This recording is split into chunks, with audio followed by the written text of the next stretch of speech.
로마서 8장 26절입니다.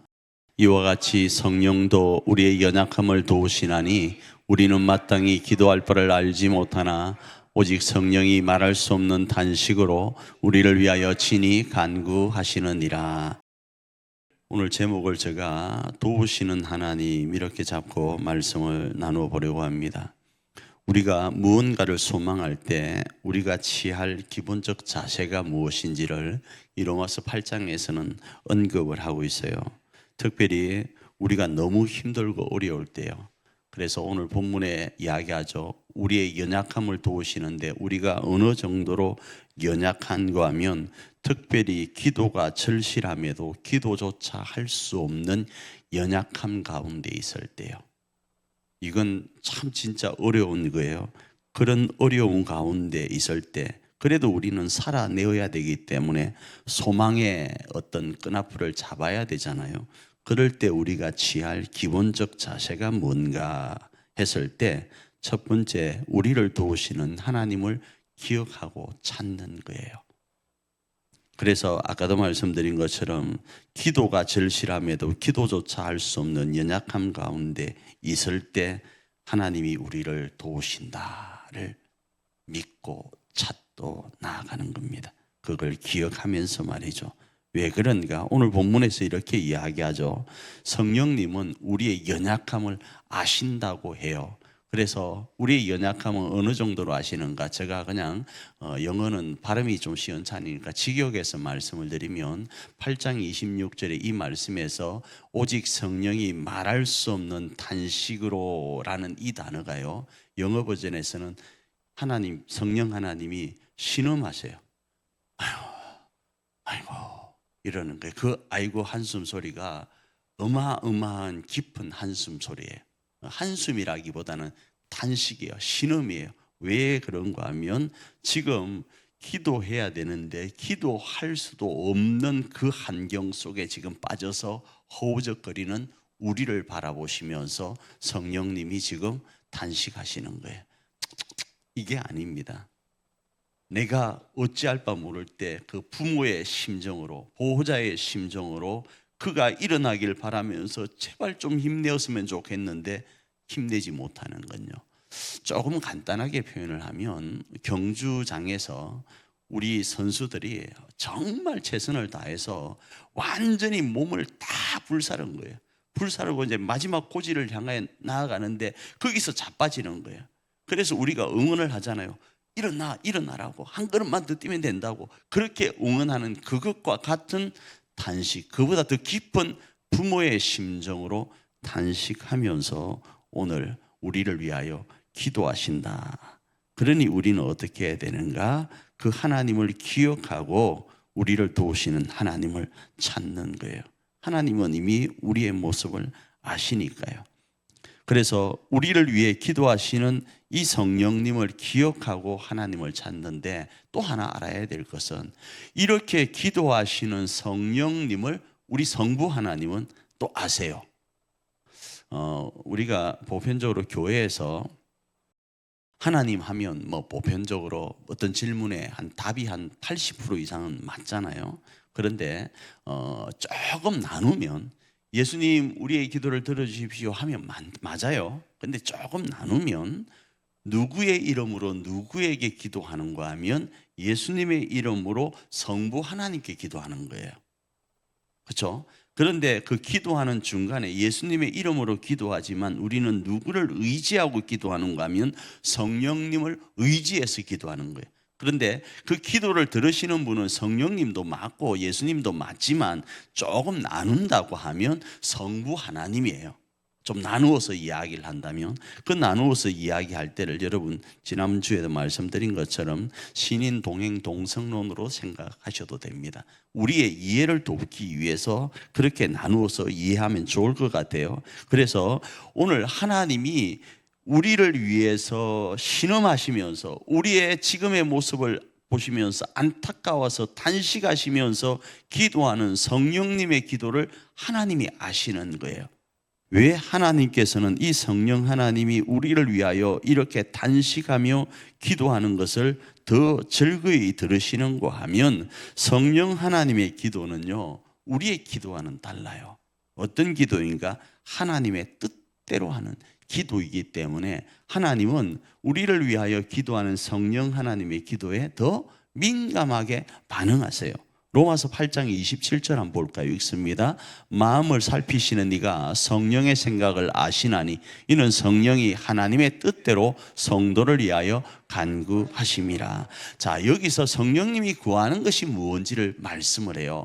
성령님이 하나님 나 돈이 없어요, 하나님 나 건강이 없어요, 하나님 나 이만저만한 게 없어요. 우리는 이렇게 기도할 수 있어요. 그래서 그것 때문에 우리의 마음이 무너져서 하나님 앞에 기도하지 못할 수 있어요.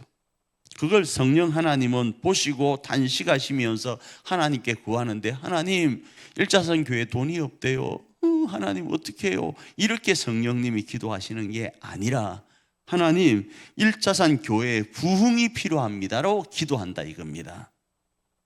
하나님 우리 일자산 교회 교우 가정 중에서 오늘 행복이 필요한데 그 행복을 하나님의 임재 가운데 허락해 주십시오로 기도한다고요. 조금 달리 표현을 하면 우리는 뭘 구하는데, 우리는 건강을 구하고 우리는 돈을 구하고 우리는 환경을 구하는데, 하나님은 그것보다 더 광범위한 그것을 통해 이루길 원하는 것을 성령 하나님이 구하시는 거예요. 자, 어찌됐든 그래서 제가 수요일날 이런 말씀을 드렸어요. 여러분이 신학이 발달하기 전에는 우리가 필요한 것들을 구할 때 하나님을 뭘로 믿고 나아가는가 하면 백으로 믿어요. 틀린 것 아닙니다. 하나님은 우리의 든든한 후원자이고 백입니다. 보호자이고 변호인이에요. 이거 믿으셔야 돼요. 그런데 조금 더 성장된 믿음의 사람들은 어디로 나아가는가 하면, 그거는 아기가 엄마한테 엄마 줬죠, 아빠 먹을 것 줘, 이렇게 구하는 그때는 가능하지만 조금 신학이 발달하고 조금 성장되면 하나님이 주시는 그 은혜를 의지하면서 우리 스스로 무언가를 행할 수 있어야 되는 거예요. 그래서 우리가 신앙이 성숙되고 신학이 발달된 상태에서 추구해야 될 내용들은 뭔가 하면, 하나님 저 모든 문제를 해결해 주십시오도 구해야 되겠지만, 하나님 저 문제는 A라는 사람에게도 B라는 사람에게도 C라는 사람, D라는 사람 모두 모든 인류에게 주어지는 난제란 말이에요. 이거를 하나님 없애 주십시오 라기보다는 뭐요? 저걸 돌파할 수 있는 능력을 우리에게 주십시오 기도하는 게 맞아요. 그래서 누군가가 그런다고 그러잖아요. 이 돌뿌리가 있을 때 배가 지나가는데 돌뿌리가 있을 때 하나님 저 돌뿌리 없애 주십시오를 기도해 가지고 앞으로 진군 안 하는데, 어떤 사람은요, 하나님 물을 더, 은혜의 물을 더 높여서 그 바위도 그 돌뿌리도 지나가게 해 주십시오 기도하는 사람도 있다잖아요. 그죠? 그렇죠. 앞에 있는 돌이 있으면 그거 치워달라고 하는 것도 기도예요. 그런데 그것보다는 더 어쩌면요, 물이 은혜로 그걸 지나갈 수 있도록 기도하는 것이 더 나을 수 있습니다. 그래서 성령 하나님이 기도하는 기도가 어떤 기도인가? 하나님의 뜻대로 성도들을 위하여 구하는 기도이기 때문에 이 기도는 더 역사되어진다를 알고, 이를 위해 기도하고 있는 하나님을 기억하고 그분을 찾으면서 지금의 우리의 주어진 이 환경을 소망 가운데 돌파해 가는 거예요. 그래서 성령 하나님의 이러한 기도는 하늘의 뜻이 이 땅에 이루어지는 능력과 연결이 되기 때문에 이 뜻이 우리 이 땅 가운데 이루어질 때 나타나는 현상을 우리는 뭐라고 부르는가 하면 기적이라고 부를 때가 있어요. 기적이라고요. 사람들은 보편적인 방식으로 했을 때 되어지지 않는 일과 않던 일이 하나님의 은혜로 말미암아 돌파해 나갈 때 사람은 영어로는 미라클이라고 그러잖아요. 이건 기적이라고요. 그렇게 이야기하는 거예요. 그래서 이 사실을 믿고 우리는 지금의 환경에서 뭐 해야 되는가? 일어나야 돼요. 우리가 취할 기본적 자세가 이러하다 이겁니다. 두 번째로는 그분의 뜻을 알고 그분의 계획에 맞게끔 사는 거예요. 그러면 이런 일들이 일어납니다. 모든 것이요 합력하여서 선이 되는 일이 일어납니다. 다시요, 모든 것이 합력하여 선이 되는데, 조금 다르게 표현할게요. 모든 일들이 나에게 합력하여 선을 이루게 되는 모습으로 나타난다고요. 로마서 8장 28절 한번 볼까요? 읽습니다. 우리가 알거니와 하나님을 사랑한 자 곧 그의 뜻대로 부르심을 입은 자들에게는 모든 것이 합력하여 선을 이루느니라. 이게 도대체 어떻게 선이 될까를 생각할 수 있어요. 그런데 그렇지 않아요. 오늘 우리 삶에 우리가 생각하는 것 이상의 힘듦이 있다 할지라도요,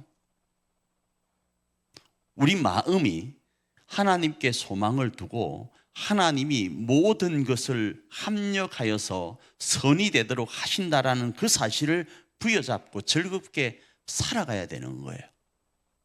그게 우리가 취할 기본적 자세라는 겁니다. 이게 믿음입니다. 이게 하나님이 오늘 우리에게 요구하시는 거라는 거예요. 제가 또 그런 말씀도 드렸잖아요. 그렇게 안 살아도 해답은 우리에게 없잖아요. 그런데 하나님은 그렇게 안 살아도 해답이 없어서 지금 기도조차 못하는 그 연약함 속에 빠져있는 우리를 향하여 말씀하시는 거예요. 너 힘든 것 안다. 내가 너를 봐도 너 그렇게 사는 것 때문에 내 가슴이 찢어질 것 같아. 그런데 다시 내가 너를 위하여 기도하고 있으니까 그 힘듦의 자리를 훌훌 털고 소망의 모습으로 즐기면서 이 땅을 살자. 왜? 반드시 내가 너를 모든 것이 합력하여 선이 되도록 할 거니까. 이렇게 말씀을 하시는 거예요. 그래서 이러하신 하나님의 계획을 믿고 살아가는 거예요. 만일에 그 계획에 맞추어서 살아가면 하나님은 우리에게 주시는 보상 하나가 있습니다. 그게 뭔가 하면 로마서 8장 29절입니다. 읽습니다. 시작. 하나님이 미리 아신 자들을 또한 그 아들의 형상을 본받게 하기 위하여 미리 정하셨으니 이는 그로 많은 형제 중에서 맏아들이 되게 하려 하심이니라. 이 여기서 말씀하는 이 맏아들은 예수님을 이야기를 해요.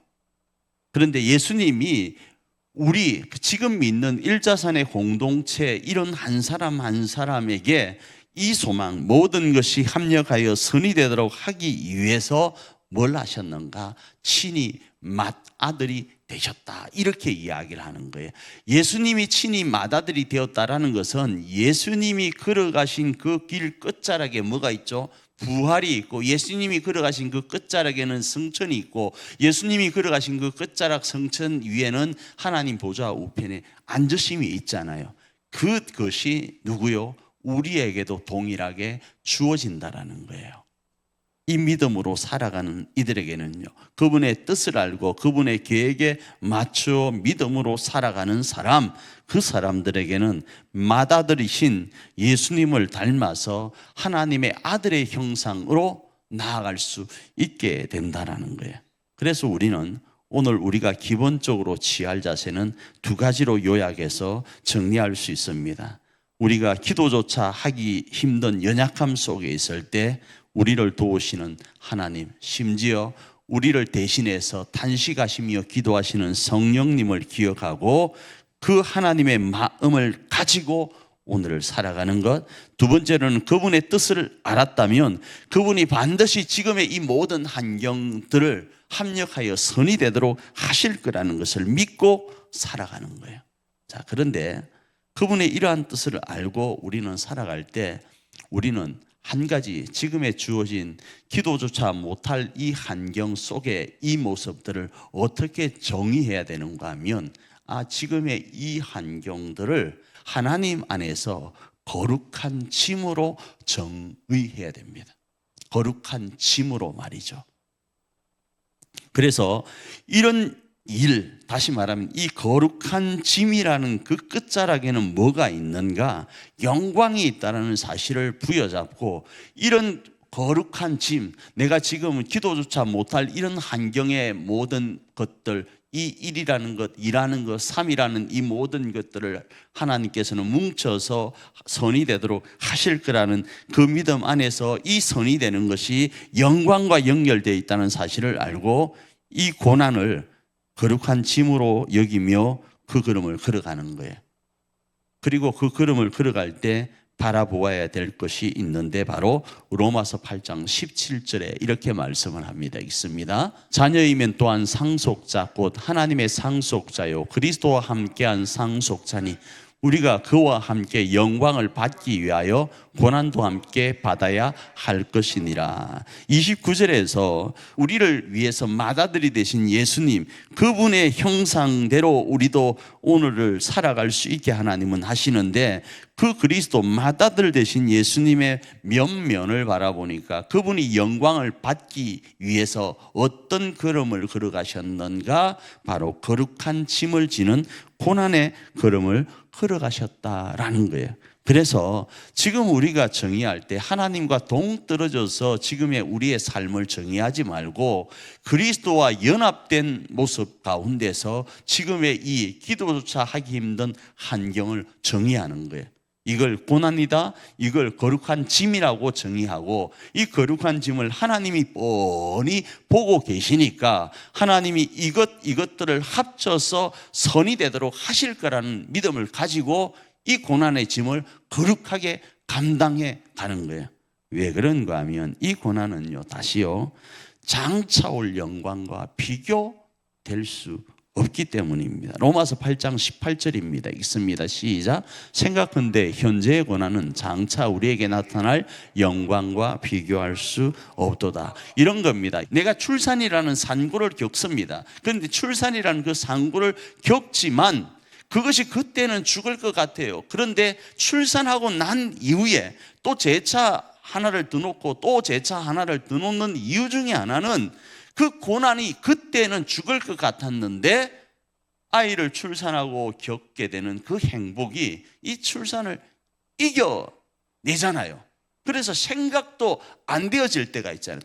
그래서 오늘 우리가 취할 기본적 자세는 내 지금의 환경 속에서 나 기도하기조차 어렵습니다 라고 하며 거기서 눈물 흘리고 아파할 것이 아니라 오늘도 나를 대신해서, 그런 나를 대신해서 단식하시며 중재의 기도를 하고 계신 성령 하나님을 기억하고, 하나님은 성령 하나님과 함께 나의 지금의 이 모든 면면들을 합력하여서 선이 되도록 하실 거라는 믿음 안에서, 그리고 지금 당하는 이 고난이 내가 당하는 고난, 때로는 내가 초청한 고난일 수도 있지만 하나님도 이 고난을 두 눈 시퍼렇게 뜨고 지켜보시면서 이 고난이 그리스도와 연결되어서 영광과